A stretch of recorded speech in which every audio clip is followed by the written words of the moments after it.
Hello Gemini, welcome to your October 2022 tarot card and astrology reading. All right, Gemini, before we get into the readings, I wanted to introduce some of the changes that I'm making to these monthly readings. So I pre-recorded just a little bit of a message, so let's get into it. Hello everybody, welcome back to the channel. My name is Jane. I am so thrilled to have you here. For the October readings this month, I've done something just a little bit different. So I'm starting to include a new astrology portion to this reading. I feel like that could add so much more value to each and every one of you as you navigate and try to understand how all of this is going down. October is a huge month astrologically. We have a lot of the outer planets starting to move, and we are building up to an eclipse on the 25th. So there's just a lot to really think about and consider. So the timestamp for both the tarot portion and the astrology portion will be found in the description box down below. And this is one of the reasons why I've separated the big monthly video into 12 separate videos instead of just one big long video. And as always, if you are a subscriber, please be sure to log into your account at janeinternational.com, navigate to the blog page, and you'll see all the comprehensives that you've signed up for available there. All right, now with all that being said, let's get into it.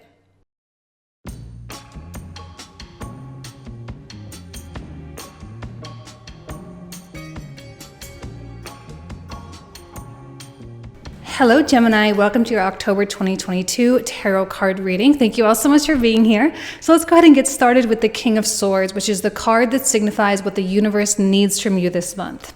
King of Swords offers a nice blend between stoicism and optimism. He gets very excited and almost idyllic about things that could possibly be, while not getting so overly emotional about the way things are or the way we perceive that things are. He's very future focused, but not to the degree that he lets go of sight of the things that work for him, right? So it's not as though he wants to trash his whole life and start new, so much as he wants to build upon the good things to create even more good things and eliminate the things that are not so good and that are not working. He's really good with his sword, right? He knows how to say this goes there and this goes there and this is where I want to go and I don't want to go there. He's very clear with himself. He doesn't lie to himself, and he certainly doesn't lie to other people. He's just very black and white about all things. This has worked out for me. This has made me money. This relationship makes me happy, or not, right? And it kind of either fits on one side of the camp or the other, and that's it. Now, I do think that through October, because it is such a massively eventful month astrologically, the environment, all things right now are really starting to turn into a new era, okay? Because we have Pluto going direct on October 8th, and that is going to enter Aquarius next March. Now it will dip back into Capricorn and then come back into Aquarius in 2024. So it's not as though it's like completely done with Capricorn, but this is still like a last haul through Capricorn. And I think we can all tell, especially with the death card over here in the environment, that things are changing, that we are approaching the end of an era. And as Saturn makes its way toward Pisces this month as well, because Saturn goes direct on the 23rd, obviously it's still in Aquarius, but in March it will enter into Pisces. So with Saturn moving into Pisces, which is a sign of dissolution, right, where we dissolve things here, and then Pluto moving into the sign of reform, it is very clear that the structures that we had known for a very, very long time are no longer supporting us and are no longer supporting our growth and our ambition. So we are needing to reform things. And when I say structure, I do mean, our mindsets. I mean our emotional states. I mean the things that we haven't been able to let go of. And now all of a sudden there's like this feeling in the air that things are releasing. We're not really needing to do a lot about it. It's just sort of happening. And so when it comes to decisions that the King of Swords needs to make, yes, he is quite stoic in that he doesn't focus so much. Now, he's not in denial of what's happening right now, but he doesn't focus so much on what is happening right now. He would rather look toward the future for the sake of making good and aligned decisions for himself. He can tell that things are starting to evolve. And when he looks out into the world and he sees this evolution going on, he says, well, where do I think this is going to go so that I can profit the most? Now, it doesn't have to be financial. I'm just using that word. But in terms of like how the marketplace is going, or how the dating world is going, or how the financial markets are going, or how the housing market is going, whatever your point of focus is, looking out in that area, where do I think this is going, and making decisions based on where you think it will be in the future. Is that a little bit risky? Yes, but I also think Gemini is very precise right now with Mars in your sign. And with Mercury coming into Libra on the 10th, right? Mercury is going to be going direct on the 2nd, enters into Libra on the 10th. I think with a Mercury in Libra, you are just, again, unemotional. And you're not letting your personal biases determine how you are viewing things. And so maybe you want something to evolve in a certain way, but in your heart of hearts, the way you're observing things, you're like, well, I don't really think that, as much as I want that, I don't think that's really the way it's going. The way Mars is slowing down in your sign, and Saturn is also slowing down before he goes direct this month, and with both planets going very, very slow and the change of direction of Pluto, we are all having to kind of face a decision in the face, or look a decision in the face and say, let me take some time to think about that, because I want to make sure this is in my ultimate best interest, 10 of Cups. Because if I'm going to make a decision that's in my best interest, I don't want to have to go back and think about it later. I don't want to have what we may call like buyer's remorse, right? Where we make a decision and be happy about it for a couple days and then backtrack. No one's wanting to do that. No one is wanting to backpedal on themselves. The vision needs to be very clear. Now, if you aren't sure of what your vision is for yourself and for your life, this first week of October, before Pluto goes direct, would actually be a good time to just sort of contemplate it. And then as Pluto officially goes direct on October 8th, then I think you'll start feeling either more committed to the ideas, or you will reject them and figure out something else. But to contemplate, what does this 10 of Cups really look like for you? Where do I see my life going, my business going, my financials going, my family going? And to not lose sight of that. I think Gemini right now is offering an incredible level of optimism, just simply because that's the way they are operating in their own lives. And that's a beautiful thing, to be optimistic and to kind of be able to romanticize your ideas and your passions. It sort of attaches you to those things. Now, I am sort of cautioning people, because it is Libra and Scorpio season, they kind of call it cuffing season at this time. That could be romantic or not, but you want to make sure that if you're going to commit to something, that it's something that you feel fairly, or actually pretty certain, not fairly certain, but you feel entirely certain that is going to have some longevity, because if not, it could prove chaotic later on. Like, you don't want to kind of be like so-so with somebody, so-so, I kind of am interested, yeah, let's go ahead and give it a shot. You're my default option, okay, yeah, sure, let's give it a shot. Because then you may get into a situation that gets very messy, and we see that with the 5 of Wands. We don't want that kind of a mess, all right? If you can keep yourself out of a mess or out of obligations that you won't ultimately want to be in, I actually think more than anything this month, you are going to act as a voice of reason for everybody else. With your ruling planet now going direct, And he is going to be making his way into an air sign, which is going to trine with your planets or whatever you have in Gemini, whether a sun, a moon, ascendant, or any other points in there. With that trine, there is an easy flow of thought. There's an easy flow of exchange. There's an easy flow of communication. And I look at this judgment and I feel that Gemini is actually the angel up here delivering clarity upon others. Because you are clear, King of Swords. I'm not saying you have to have your entire life figured out, but it feels pretty much like you have a good idea anyway, where a lot of people might not. A lot of people may still be staring down the barrel of a few options for themselves and feeling paralyzed, especially throughout Libra season, where it's really common to be indecisive.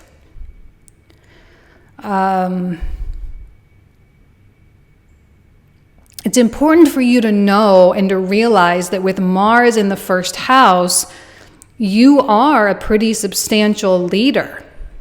And with the Sun in the fifth house, house of creativity and self-expression, it is likely that you are leading people through your creativity and self-expression, or via those things.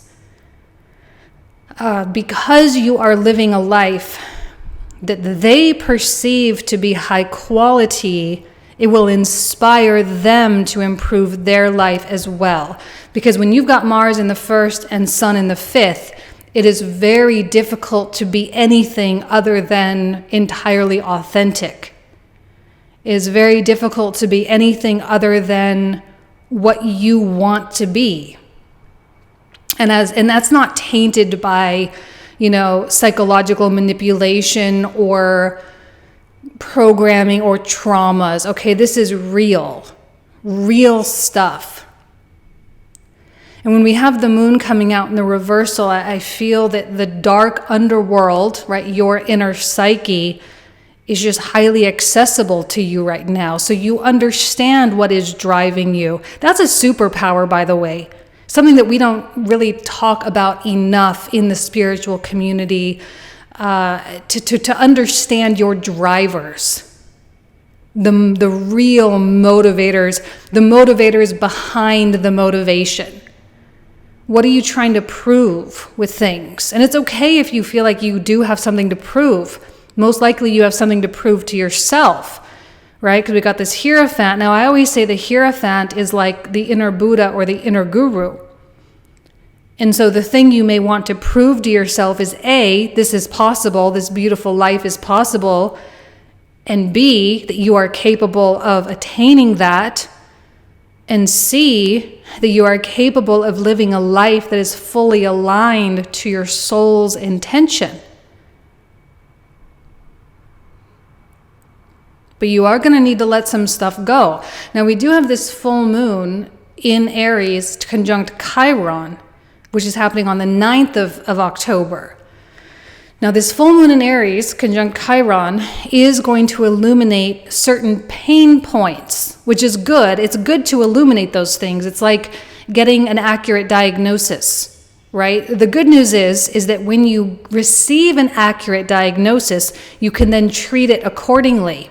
And I feel that that's what the moon is here saying. You are going to receive an accurate diagnosis and an accurate depiction of what's at play, what the motivator behind the motivator is, so that you can then in turn make these high quality decisions. I don't know that you'll be living your life. October is just going to be October. It's just going to be another month. But there's something about the way you're looking at things. There's something about the way you're perceiving and the way that you are observing your own perception. Very mature, elevated, right? And so when it comes time to release something, sometimes the biggest fight is just admitting that actually has an impact on you. Right? Like sometimes it takes people a really long time to admit that their childhood was a lot more messed up than they gave it credit for, right? Because they didn't want to acknowledge certain things, and they didn't want to hurt their parents because maybe their parents are all in all really great people. And so they didn't want to sit there and say, well, I'm not really traumatized from my childhood because I had a really good childhood growing up. But there was probably just a few things that were traumatizing enough that are still impacting you today.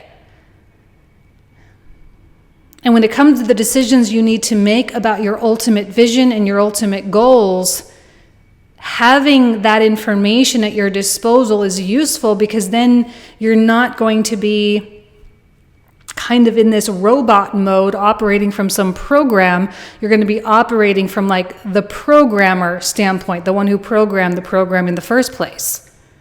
That's what the Hierophant is here to represent. It's kind of like the umbilical cord that ties you with Source.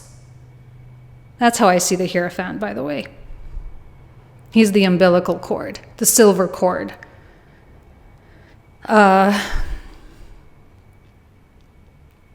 he's always there. Sometimes he lets us wander because he never tries to convince us not to wander. But I think over the past few years, especially since Chiron came into Aries, right? That Chiron in Aries really, really brought people back to themselves. And it's a beautiful healing mechanism. And we start to understand a lot better how Chiron really operates when we actually go through one of his transits, right? And when he pulls us back to ourselves in order for us to heal ourselves, the likelihood of us wandering again is slim to none. And we can't be distracted with this Page of Cups reversed. I feel that there is a lot of instability, right? We got death over here in the environment. There's instability out there. Not with you, not with the King of Swords. Look, if you have unstable circumstances in your life right now, like maybe money's not the best, maybe you do have a relationship that's kind of rocky, maybe you are ready to move and you don't quite know what the next chapter is going to bring, whatever the case may be, all right? Even there's instability, you still have you, King of Swords and Hierophant, and you are rooted and grounded within yourself. And your self-reliance, your self-knowledge, your wisdom, your experience, all can be leveraged. That's all the good stuff that you want to take with you, all the good stuff that you're going to build upon as you embark upon this new 20-year chapter with Pluto in Aquarius. We don't want to destroy the good things. We want to enhance them. But I think a lot of people are destroying the good things because they're all caught up in some kind of mindset that's not serving them, or this mindset that is unobserved. They haven't taken the time to understand their mindset. They haven't taken time to understand their motivations. And I feel that people may try to get you to do some stuff. There's clearly some kind of conflict or pushback, maybe some arguments, maybe. Now, this to me feels more like commotion. You know, it doesn't necessarily have to always be a bad thing. It's a highly competitive energy. People trying to beat you. I don't know, it's like people are trying to compete with you and you don't even know that there's a competition going on. King of Swords does not lower himself into this petty projection of ego and trying to prove who's better and trying to gain respect or whatever. He doesn't play that game because he knows he just is respect worthy because of who he is and what he does. And if someone doesn't want to give him respect, he doesn't care. You know, he lives a respectable life and he respects himself. And that's really all that matters. Everyone who has an opinion about your life right now, I don't know that you are penetrable right now, Gemini. Someone says a negative comment about you, someone tries to do something sneaky, someone tries to pull something on you, and you're just like, you're playing a game all by yourself. I think people are playing games all by themselves. Like when they come up against people who have done or are doing the work, people who are steadfast in who they are, people who are confident and have self-esteem. When people hit up against that and they start playing games, like the person with self-esteem and the person with confidence and a vision is not playing that game. The other person may think they are, but they are not, which means they're just sort of spinning themselves deeper into some kind of a rabbit hole. It's going to be hard for them to get out. Now, you being a little bit of a voice of reason here, hopefully you can offer something good to the people who are just running around in circles, but it doesn't mean that everyone's going to take it. It's kind of like Plato's cave, right? Not everyone believes that there's sunshine outside. They only believe that the shadows on the wall of the cave, they only believe that that's reality. They don't understand that there is a source of light. They don't understand that there is something behind them or outside of the cave altogether. Okay? And that's fine. And if that's where they are, then that's where they are. And there's really not a lot you can do. If this is a romantic partner you're dealing with, the best way to do it, the best way to handle this is to just keep living your quote unquote best life, as we say now, right? Go live your best life. Work hard, attain your goals, do the things you said you were going to do. Mars slowing down, Saturn slowing down is absolutely giving you the right energy to put into things. And I think Gemini could be highly successful and make tons of incredible things happen for themselves. And I hope they do. I hope you do, Gemini. Make these incredible things happen for yourselves over the course of the next 2 years, starting right now. Okay, because again, Pluto will come into Aquarius, retrograde back, and then come back in 2024. So between now and 2024, when Pluto officially re-enters Aquarius for good, between now and then, you're unstoppable here. Okay? All right, let's pull out the clarifiers. Okay, so for those of you who are new to my channel, the cards I'm about to pull out are the cards we will cover in the comprehensive reading. We usually talk for another 25 to 30 minutes about all these cards. So we kind of get like a whole second reading, and sometimes a lot more information comes out. And all the information on how to watch that will be found in the description box and the comment thread down below. You can always do like a single one-time purchase, just like always. That's never changed. You can use the old website and everything. Some people are now, a lot of people are actually subscribing now. Thank you all to my wonderful subscribers. A lot of people are subscribing because you get a little bit extra content that way. I do extended readings on Mondays and Fridays. All the information will be in the description box in the comment thread. Okay, High Priestess, Eight of Coins reversed, Temperance reversed. Okay, a lot of reversals there. I like the reversal of the moon energy. It doesn't feel like anything is hidden at all. You're not dealing with all this like secret, hard to access stuff. Eight of Cups, Six of Coins, and Page of Swords. Beautiful. All right, now let's take a look here at the Ten of Cups. What else does Gemini need to know about the Ten of Cups? Love that for you. I really like the Knight of Swords in this deck because the artwork doesn't put me on edge. Magician reversed.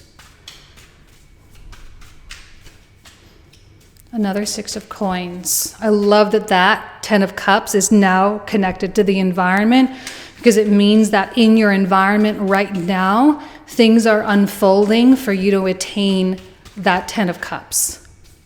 Another King of Swords. Yeah, so that's definitely you. I had a feeling it was. Nine of Wands. Yeah, people just can't really mess with Gemini right now. I don't know that anything anyone says or does is really going to land on Gemini. It's just going to bounce back and smack them in the face. Even compliments. And I know that we all like to take compliments and it makes us feel good and happy, but I think you're just your own person right now. Compliments or criticism or anything like that, it's just going to bounce off of you, because none of those things really define you. King of Coins reversed. You may be going up against someone really stubborn this month, which may be hard because they're just in a completely different place than you are. See what I mean? A voice of reason. We have the Hermit coming out right on top of that. Empress reversed. Seven of Wands reversed. Seven of Coins. Two of Wands. Tower. Emperor reversed.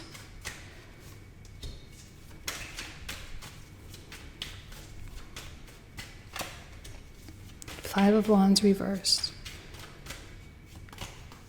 Ooh, another Hierophant. I love that with the Five of Coins.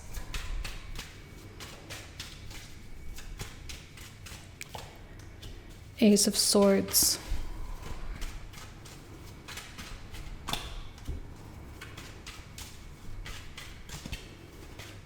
Some of you may be being asked to move on and move into this Ten of Cups world with less, right? With less than you expected. So like minus a relationship or minus a place to live or like minus something. We have the High Priestess. We have Six of Swords reversed.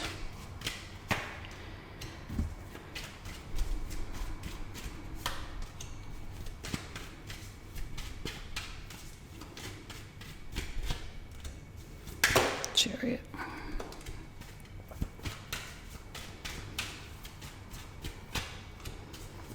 Eight of Swords. And beautiful Ace of Coins. Okay, so this is where we are going to pick up in the comprehensive reading. So if you feel like joining me, again, all the info down below. Thank you all so much. You know I love and adore you. Have an amazing October, and I'll talk to you soon. Take care. Bye-bye. Hello, Gemini. Welcome to this new portion for these monthly readings that I'm starting to incorporate. Let me know if you guys like it. I felt that I mentioned the stars so often in the card portion, the tarot card reading portion, that I figured for some people who are maybe a bit more visual, it may help or be helpful to be able to see exactly how everything is relating to everything else. So let's go ahead and get into this. Oh, and I wanted to just disclaimer, I am recording the astrology portion before I'm reading the card. So I just wanted to let you guys know on that. So I won't be making any references to the card reading throughout this. Okay, a few very notable things. I was debating on how to really do this for you guys. I think maybe I do want to start with the Mars retrograde that's happening on the 30th of October, but it's still like a whole month away. But still it is, you're going to feel it because Mars is moving very, very slow. Now, Gemini, as we know, is a Mercury ruled sign, and it has a tendency to be very fast moving. But Mars, which is also heavily action oriented, when he's slowing down here, it may feel like your life is starting to slow down. It's not just that Mars is slowing down, it's that Saturn and Pluto also are changing directions. So Saturn, he's going to be going direct on the 23rd. So all for most of the month, right, the first 23 days of October, he's like barely moving in a retrograde position or direction before he moves direct on the 23rd. And October 8th, so earlier on in the month, we do have Pluto moving direct as well. And when these big outer planets start moving direct, we are going to feel that newness. Now, this is not just new because they're going direct, all right? This is new because Pluto is about to change signs.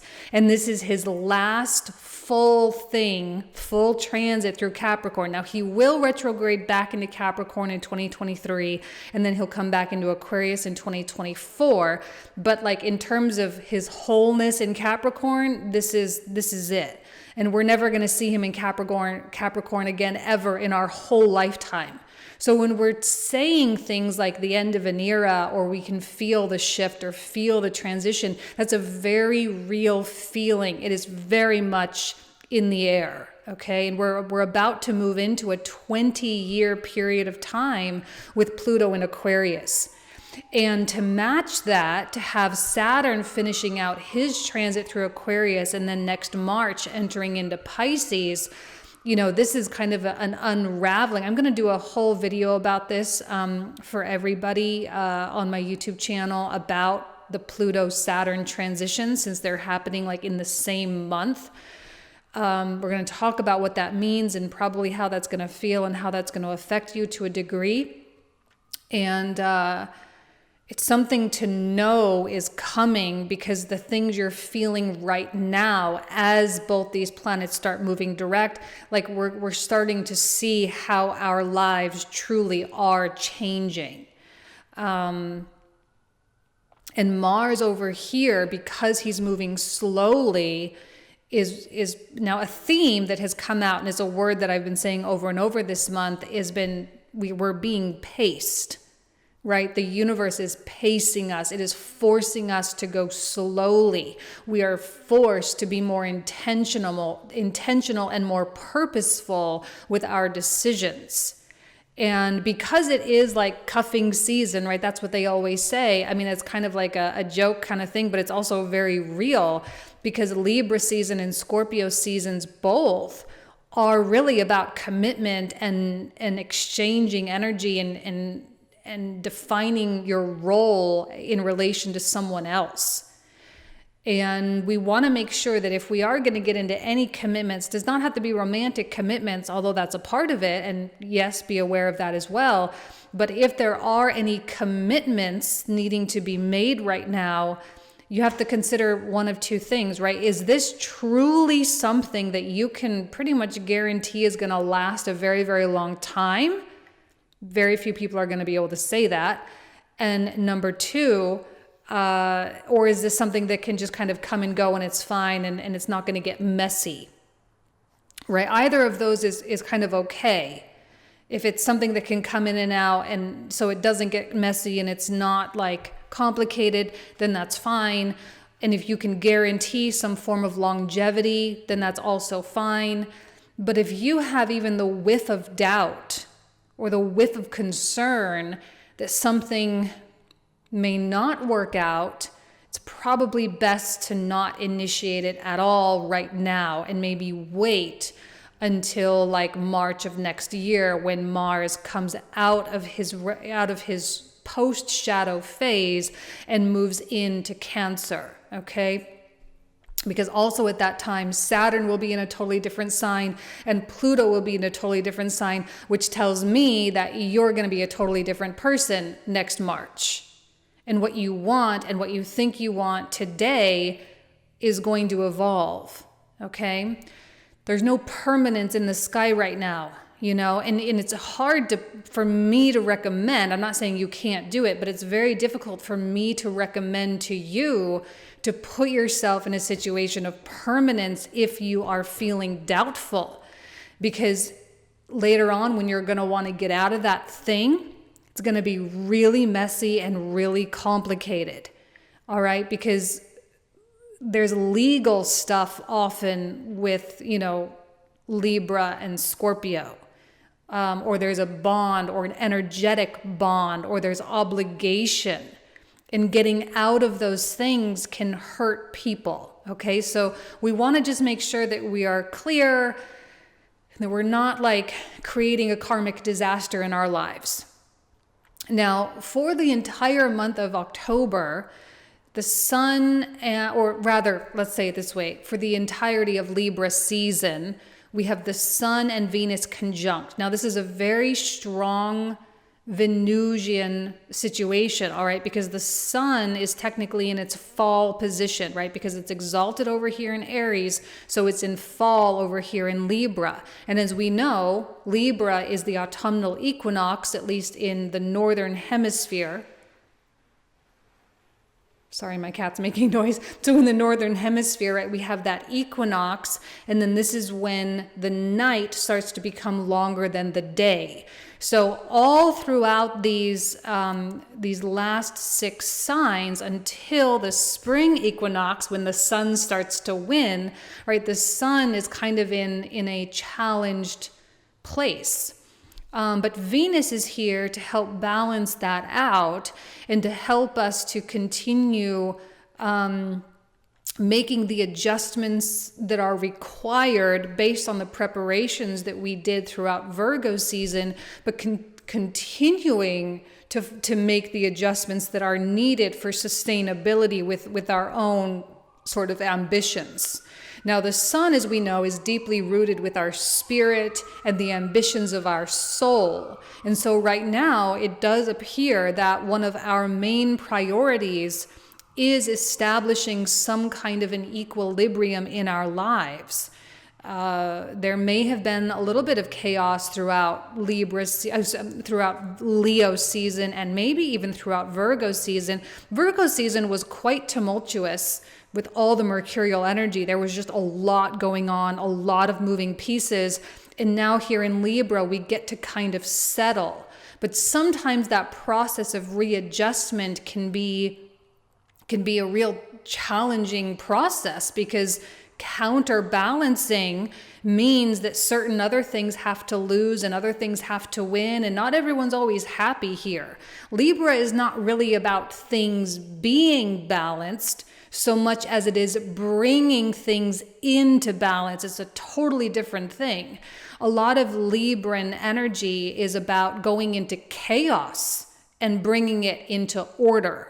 Okay, so if there is anything in chaos in your life right now, or any conflict, any disagreements, or anything that you've been avoiding or repressing or anything like that, this is usually a time when the universe is like, well, we're not going to let it be out of balance like that. It has to come to the surface. It has to be illuminated with the sun, right? It has to be illuminated. And on the 9th, we actually have a full moon conjunct Chiron. Now, the full moons lately, okay, back in July, it was conjunct Pluto. In August, it was conjunct Saturn. In September, it was conjunct Neptune. Now it's conjunct Chiron. And then the next moon is going to be conjunct Uranus, which is going to be an eclipse in November. All right, and I'm talking about the full moon specifically. All these massive full moons happening right against these massive outer planets or asteroids, as in the case of Chiron. So there's this notion of true and everlasting change and really letting go of the way it used to be, all in preparation for Saturn coming into Pisces and Pluto coming into Aquarius. Like, I know that you know that your life is changing, and we are having to absolutely heal our wounds, especially with this full moon conjunct Chiron. It's not even necessarily about the process of healing so much as it is saying, I can and will allow healing to continue to occur, but I will not let it stop me from my ultimate growth, especially for Gemini, as we see with the 11th house activation with that full moon. 11th house is all about going past and beyond the boundaries. It's like about overcoming the fear of the limits, where the limits and the structure that you've set for yourself are now officially real and true liabilities. And you're going to have to overcome the fear of the unknown in a profound way, because as these planets transition, and I'm going to be talking about this all the way up until next year, so bear with me, because every single month I'm going to remind you, hey, Saturn and Pluto are about to change. Saturn and Pluto are about to change. And every transit that we kind of go through that's pronounced is going to help us with that transition into our own new world, okay, which we are creating. And for you, this full moon helping you to bust past the limitations upon which you've set for yourself. Okay, and then we also have this new moon eclipse in Scorpio happening in your 6th house. Now, I just want to mention that in modern Western astrology, this is happening in the Plutonic or the Scorpionic decan, which is or decan, some people pronounce it that way. Every sign is divided into 3 sets of 10 degrees. Does that make sense? Yeah, so 10 degrees, 10 degrees, 10 degrees. And the first one is always ruled by the sign itself. So this is the Scorpionic because it is the Scorpio sign. In modern astrology, we use Pluto as the ruler. Now, we could also say Mars is the ruler of this decan as well, which tells me that this is going to be a highly aggressive new moon. Now, new moons are not necessarily as potent as full moons. However, this one is in your 6th house. And there is likely a clearing of karma that must occur for Gemini. Clearing of karma in terms of, now there could be some physical health things going on for you as well. And this is a time which weirdly is about healing, but it may be disruptive healing. It's like there may be flare-ups or something because you need to heal it. So please pay very, very close attention to your health and any symptoms that your body may be exhibiting. Even things like fatigue and brain fog, which may seem subtle, believe me, I would know. They may seem subtle and insignificant, but those are symptoms of something likely greater going on, symptoms of inflammation, that kind of thing. So just be cognizant of those things. Please pay attention to your diet, exercise, and whatever else you need to do to keep you healthy.